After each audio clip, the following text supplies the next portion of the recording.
Hello friends, good evening সবাইকে। তো আজকের ভিডিওটা আমার জিলেট 2023-এর ভাই বোনদের জন্য।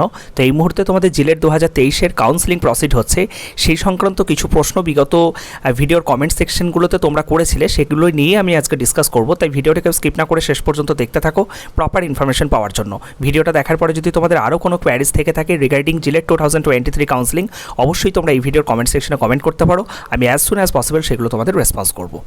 তো দেখো, প্রথম প্রশ্নটা একজন জিজ্ঞাসা করেছে, দাদা বলছিলাম ডকুমেন্ট ভেরিফিকেশনের সময় ডোমেসাইল সার্টিফিকেট কি নিয়ে নেবে না চেক করে ব্যাক দেবে? নিয়ে নেবে অবভিয়াসলি। ডোমেসাইল সার্টিফিকেট তোমার সমস্ত ডকুমেন্টসই হচ্ছে যেগুলো অরিজিনাল, কিছু কিছু জিনিসের নিয়ে নেবে, ঠিক আছে।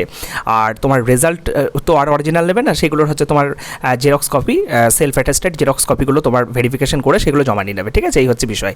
আর A1 ফর্ম এ, আচ্ছা, বিডিওর সাইন করিয়ে নিয়েছি, এটাই হবে না অনলাইন থেকে বের করতে হবে? ওটাতেই হয়ে যাবে, ঠিক আছে। তোমার যদি পঞ্চায়েত এলাকায় বাড়ি হয়ে থাকে তাহলে A1 যে ফর্মটা আছে, প্রোফর্মা যেটা আছে, সেই প্রোফর্মাটা তোমাকে বিডিওকে দিয়ে সাইন করিয়ে নিতে হবে, ঠিক আছে, ফিল আপ করে।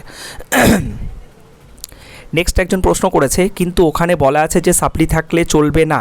এবারে আমরা এক্সাম দিয়েছি, বের করেনি ওরা, ওদের প্রবলেম। কেউ যখন ফোন করছে বলছে তোমাদের ক্লিয়ার বলা আছে সাপ্লি হবে না, বোকার মতো কথা বলছে। আমাদের প্রসেসটা এগোতে হবে, তুমি এটা একটু কনফার্ম হবে যদি আমরা এগোই। এরকম মার্কস নিয়েও ফোর্থ সেম, তাহলে যখন ওরা নেবে ফেস টু ফেস কোনো অসুবিধা হবে না, ওদের কাছে থেকে আগে জানতে হবে এটা। তোমার প্রশ্নটা আমি ঠিক বুঝতে পারলাম না। তুমি যদি আমার এই ভিডিওটা দেখে থাকো তাহলে ডেফিনেটলি তুমি ভিডিওর কমেন্ট সেকশনে কমেন্ট করো, ওই পরের ভিডিওতে তোমাকে আমি রেসপন্স করবো, ঠিক আছে।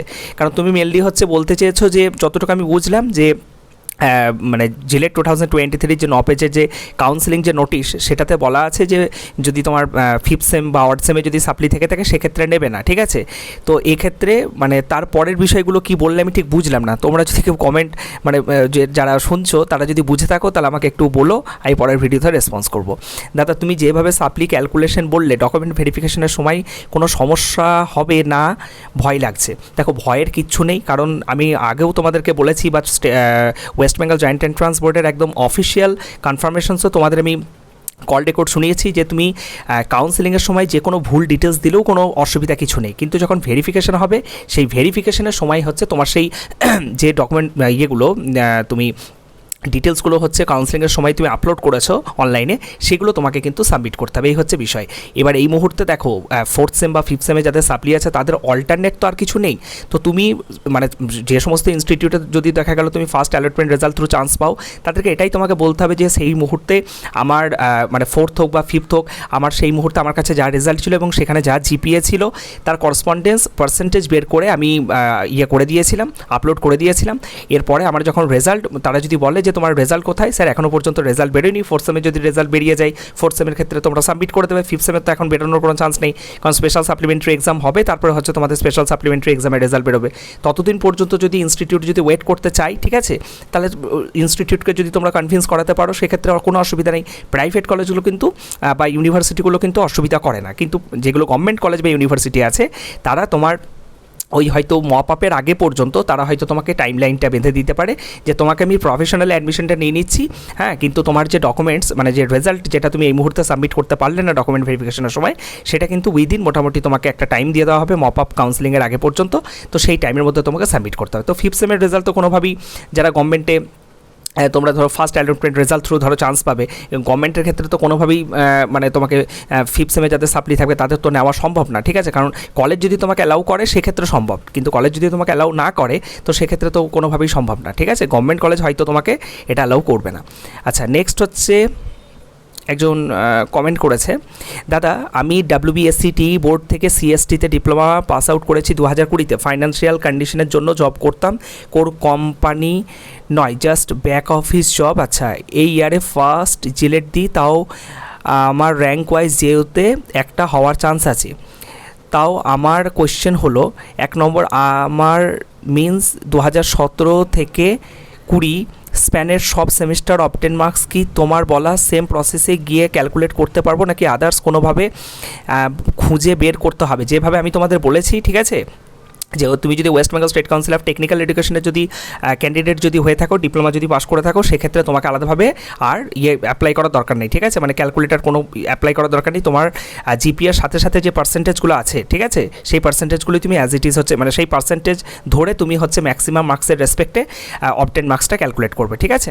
আচ্ছা, নেক্সট হচ্ছে 2 নম্বরে বলেছে সব সেমিস্টারে 60% অ্যাভাব মার্কস আছে, আমার কি কোনো কিছু মিনস এক্সট্রা ডকুমেন্টস করতে হবে নাকি বাকি সবার মতো করে হবে আমার অ্যাডমিশন? কোনো প্রবলেম হতে পারে কি ডকুমেন্ট ভেরিফিকেশনে? না, তোমার 60% আছে মানে তুমি যাদবপুরে যদি চান্স মানে যদি এলিজিবল মানে তোমার যদি র্যাঙ্ক অনুযায়ী যদি তোমার যাদবপুরে অ্যালোটেড হয় সেক্ষেত্রে তুমি এলিজিবল, ঠিক আছে। হ্যাঁ, যাদবপুরে শুধু একটা এলিজিবিলিটি আর অন্যদের থেকে আলাদা, অন্যান্য কলেজের থেকে যে 60% পেতে হয় একজন জেনারেল ক্যান্ডিডেট হিসাবে। আর যা যা ডকুমেন্টস হচ্ছে আমি রেডি করতে বলেছি সেগুলোই তোমাকে রেডি করতে হবে, ঠিক আছে। এরপরে হচ্ছে যাদবপুর আলাদাভাবে তোমার যখন ফার্স্ট অ্যালটমেন্ট রেজাল্ট বেরোবে, ঠিক আছে, তার আগে দেখবে জিলেট 2023 অ্যাডমিশনের জন্য যাদবপুর ইউনিভার্সিটি থেকে আলাদাভাবে একটা নোটিশ পাবলিশ করে দেবে। সেই নোটিশে হচ্ছে ক্লিয়ারলি মেনশন থাকবে, ওগুলো হচ্ছে ইনস্টিটিউট ওয়াইজ কিছু ডকুমেন্টস হচ্ছে তারা নিজেদের মতো করে চেয়ে নেয়, তখন যেটা এক্সট্রা লাগবে সেটা তোমাকে বানিয়ে নিতে হবে বা সেটা তোমাকে রেডি করতে হবে, এই হচ্ছে বিষয়। স্যার আমি ফি পে করেছি, আমার অ্যাকাউন্ট থেকে টাকা ডিডাক্ট হয়ে গেছে, বাট ওয়েবসাইটে ফি পেমেন্ট হয়নি দেখাচ্ছে, কিছুক্ষণ ওয়েট করো, কিছুক্ষণ যদি তোমার টাকা কেটে গিয়ে থাকে একদম 100% হচ্ছে কিছুক্ষণ পর তোমার ফিটা যেটা তুমি সাবমিট করেছো সেটা সাকসেসফুল দেখিয়ে দেবে, ঠিক আছে। পেমেন্ট স্ট্যাটাস কিছুক্ষণ পরেই তোমার সাকসেসফুল দেখিয়ে দেবে, অসুবিধা কিছু নেই, কিছুক্ষণ করো, ওয়েট করো। দাদা ORCR মানে ওপেন র্যাঙ্ক ক্লোজ র্যাঙ্ক কীভাবে চেক করব? তো তার জন্য সিম্পলি তোমাদেরকে চলে আসতে হবে হচ্ছে ওয়েস্ট বেঙ্গল জয়েন্ট এন্ট্রান্স বোর্ডের তোমাদের জিলেট যে সেকশন আছে সেখানে দেখবে কারেন্ট ইভেন্টস দেখতে পাচ্ছ, কারেন্ট ইভেন্টসের নিচেই দেখো অ্যাডিশনাল লিঙ্কসের ওখানেই দেখো ORCR জিলেট 2022 কাউন্সিলিং, ঠিক আছে। ওখানে যখনই তোমরা ক্লিক করবে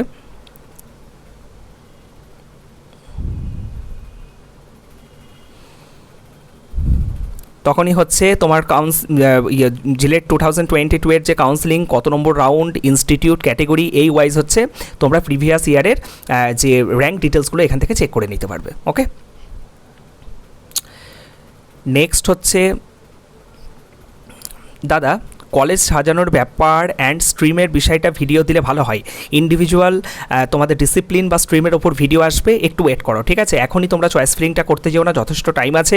এখন রেজিস্ট্রেশন যে প্রসেসটা আছে, ফি পেমেন্টের যে প্রসেসটা আছে, বাকি যে সমস্ত ডিটেলসগুলো আছে, ঠিক আছে, সেগুলো তোমরা ফিল আপ করে রাখো।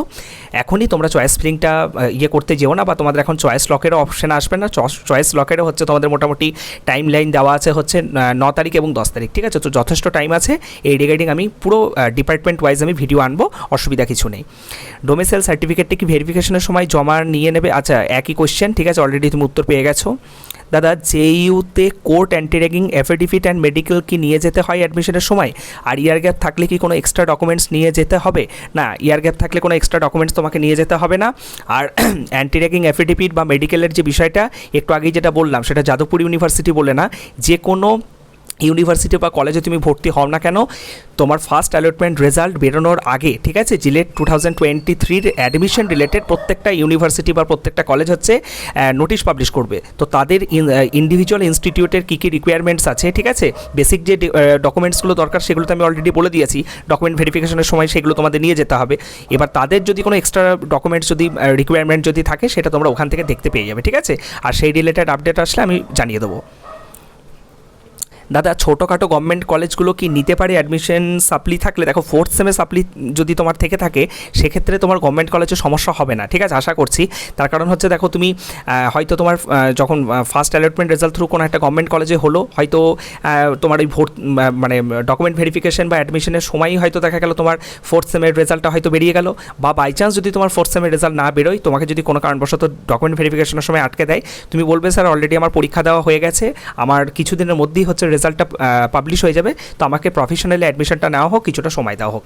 এবার 5th সেমে যদি তোমার সাপ্লি থাকে, প্রাইভেট কলেজের ক্ষেত্রে কোনো অসুবিধা নেই। হ্যাঁ, প্রাইভেট কলেজের ক্ষেত্রে তুমি যদি কনফিডেন্স করতে পারো, মেনলি হচ্ছে তোমাদের রেজিস্ট্রেশনের আগে, ঠিক আছে, তোমার সমস্ত ডকুমেন্টস তোমাকে সাবমিট করতে হয়, এই হচ্ছে বিষয়। কিন্তু গভর্নমেন্ট কলেজগুলো হচ্ছে তারা নিজেদের মতো করে ওই মপ আপের আগে পর্যন্ত তোমাকে বলবে জমা দিতে, যদি তুমি জমা না দিতে পারো সেক্ষেত্রে তোমাকে হয়তো বলতে পারে যে আমরা তোমার প্রফেশনালি যে অ্যাডমিশনটা দিয়েছিলাম সেটা ক্যান্সেল করে দিচ্ছি, বুঝলে? এই হচ্ছে বিষয়। এটা পুরোপুরি ইনস্টিটিউট ওয়াইজ ভ্যারি করছে। এখানে কিন্তু West Bengal joint entrance board কিন্তু কোনোভাবেই রেসপন্সিবল না। স্টুডেন্ট যদি সেই ইনস্টিটিউটকে যদি প্রপারলি কোনোভাবে কনভিন্স করতে পারে, যদি তোমার সেই স্পেসিফিক ইনস্টিটিউট যদি তোমাকে সেই প্রফেশনটা দেয়, দেন তুমি ডেফিনেটলি পারবে, ঠিক আছে? এই হচ্ছে বিষয়। আমার পার্সোনাল এক্সপিরিয়েন্স যেটা, সেটাই আমি তোমাকে শেয়ার করলাম, ঠিক আছে? তো এই কটাই প্রশ্ন এই ভিডিওতে ছিল, ঠিক আছে? এরপরে যদি আরও কোনো কোয়ারিজ থাকে তোমরা এই ভিডিওর কমেন্ট সেকশনে করো। আরও বহু প্রশ্ন আমি পেয়েছি, বহু ফোন আমি পাচ্ছি, বহু হোয়াটসঅ্যাপেও অনেকে মেসেজ করেছো। আমি সকলকে রিকোয়েস্ট করবো, তোমরা যারা ফোন করছো বা হোয়াটসঅ্যাপ করছো সেগুলো করো না, তোমরা কমেন্ট সেকশনে কমেন্ট করো। আমি এখান থেকেই তোমাদের অ্যাজ সুন অ্যাজ পসিবল আমার কাজকর্ম আমি যেগুলো করি, ঠিক আছে, সেগুলো মানে করে নেওয়ার পর আমি যতটুকু সময় পাই আমি তোমাদের পাশে থাকার চেষ্টা করি, ঠিক আছে? তো পরবর্তীতে এই রিগার্ডিং আরও আপডেট আসবে, ঠিক আছে? ওয়েট করো, হ্যাঁ, কোনো অসুবিধা নেই, যথেষ্ট সময় আছে, মানে তাড়াহুড়ো করে কোনো কিছু করতে যেও না, আমি এইটুকুই শুধুমাত্র বলবো। সকলে ভালো থেকো, সুস্থ থেকো, থ্যাংক ইউ।